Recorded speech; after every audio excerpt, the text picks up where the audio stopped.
колешката Жанета Скерлев треба да имам на телефонска линија од британската престолнина. Добро утро, Жанета. Добро утро. Како сте утринава во Лондон?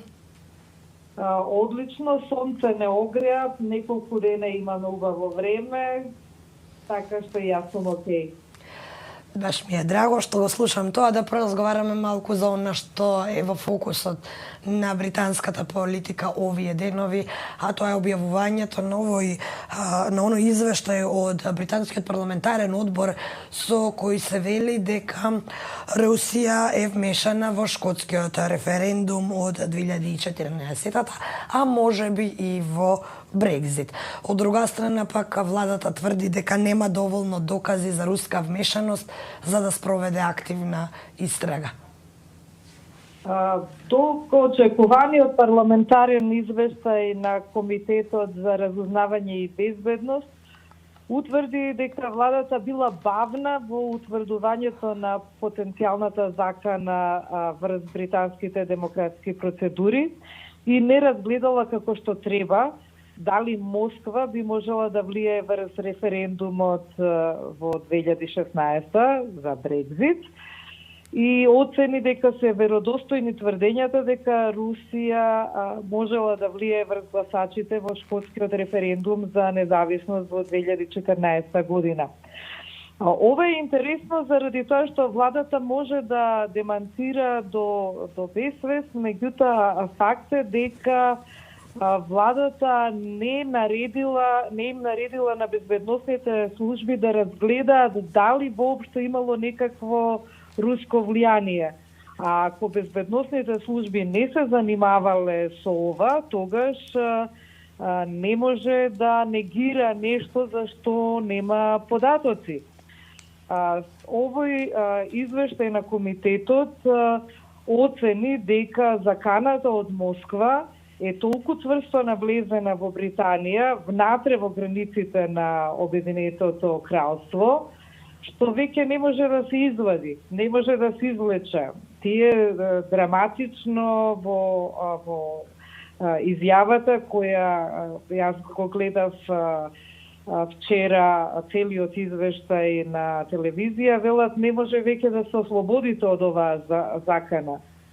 Велат дека со години британските разузнавачки служби беа фокусирани, тоа со право, на заканите од исламскиот екстремизам, од Ал-Каеда, исламската држава.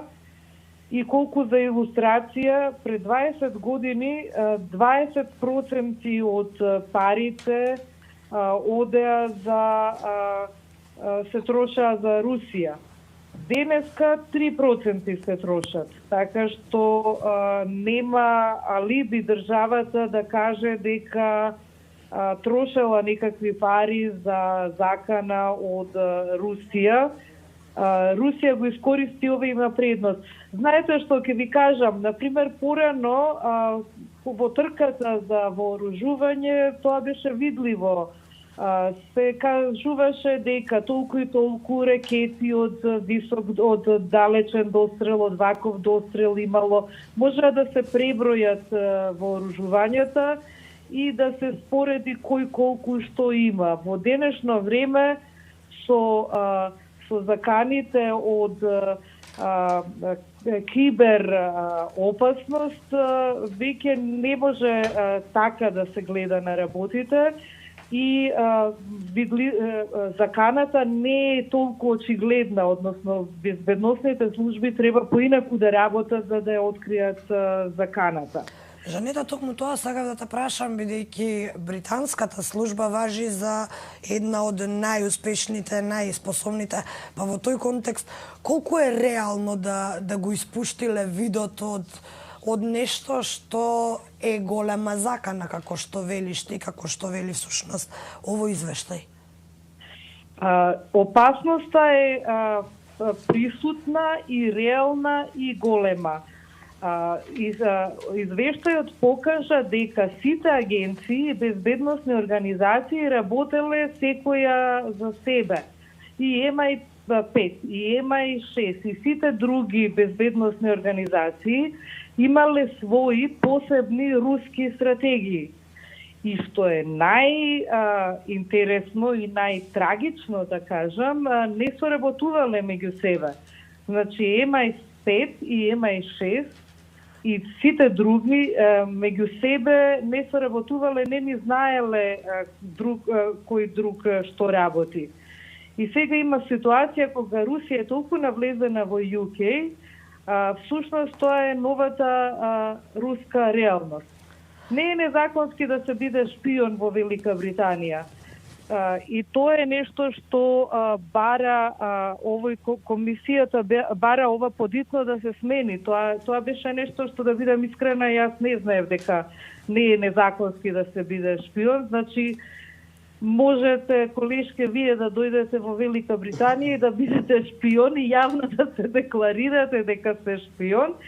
Незаконски е да се изнесуваат доверливи информации. Факт е дека со години Велика Британија беше пералница на пари руски. Сите руски олигарски доаѓа во Велика Британија и си живеа релативно комотно, освен некои кои птенке му стапнеа на нога на Владимир Путин, како Березовски или Литвиненко и уште некои други кои на чуден начин го завршуваа животот. Да не заборавиме во труењето со новичок на поранешен руски шпион. Меѓутоа, факт е дека Велика Британија стана голема пералница на пари на руските олигарси. Од весници, фудбалски клубови, руските олигарси ужива во Обединетото кралство. И тоа е нешто што исто е ситуација која постои во оваа држава. Жанета, би сакала да те прашам нешто што е во последно време општа перцепција за Обединетото кралство, тоа е дека некако се прелеваат состојбите од САД во Велика Британија, веќе ги споменам антирасистичките протести кои се прелеа, па еве конкретно и ова со руската вмешаност стана актуелно во Британија откако претходно беше актуелно во Соединетите Американски држави. Ја имаш ли ти таа перцепција дека како да се прелеваат темите на интерес од САД во Велика Британија? Да, и јас го делам тоа мислење. Она што се случува во Соединетите држави многу често се случува и тука, и тоа во сите сфери на животот. Овие две држави се тесно поврзани на сите полиња, почнувајќи од музиката и културата до политиката. Мајк Помпео деновиве ни беше тука да зборува за борбата против кинеското влијание и мрежата Huawei, која двете држави имаат заедничка цел за отстранување на 5G од својата територија.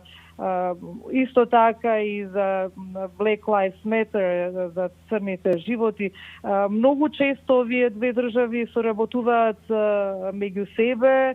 Долго време Велика Британија се сметаше и за земја која послушно ги следи Соединетите држави во надворешната политика, во трендовите, дури постоеше и еден малку негативен начин на гледање. Критичарите за Велика Британија велеа дека кога Велика Британија е пудлица на Соединетите држави, кога Соединетите држави ќе кажат скокни, Велика Британија прашува колку високо.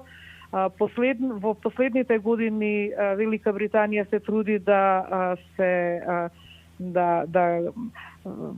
настапува повеќе самостојно, меѓутоа сега со Брекзитот сепак на Велика Британија и треба договорите со Соединетите држави.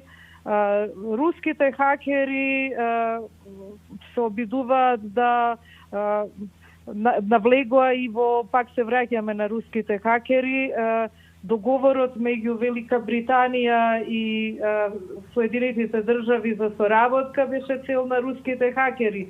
Така што невозможно е да се избегне поврзаноста на сите овие теми со она со што почнавме.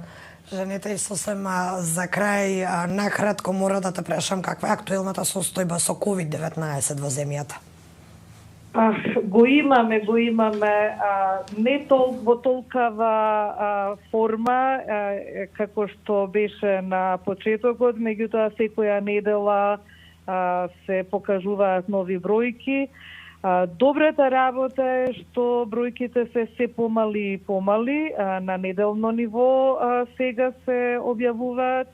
Лошата работа е што се уште има број на новозаразени.